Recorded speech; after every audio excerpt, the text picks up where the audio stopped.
Hello guys, nabudol na naman pala tayo kaya nakabili tayo ng lalagyan ng mga gamit-gamit tulad ng bags, relot, iba pang kagamitan. Tara, samahan niya ako mag-unbox. And finally, dumating na nga po iniintay ko. Ito na nga yung in-order ko galing sa Shopee.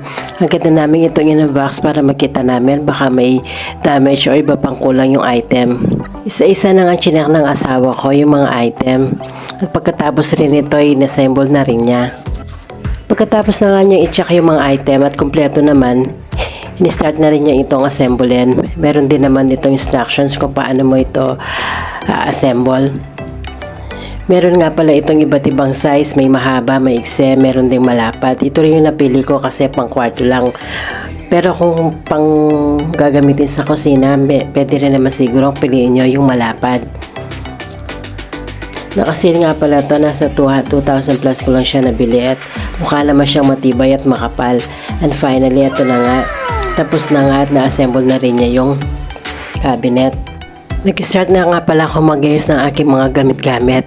Dati kasi ito nakahalo dun sa cabinet ng aking mga damit. Meron siyang lalagayan ng mga relo-relo at mga bag. Since hindi na siya kasya doon, kaya bumili na tayo ng bago.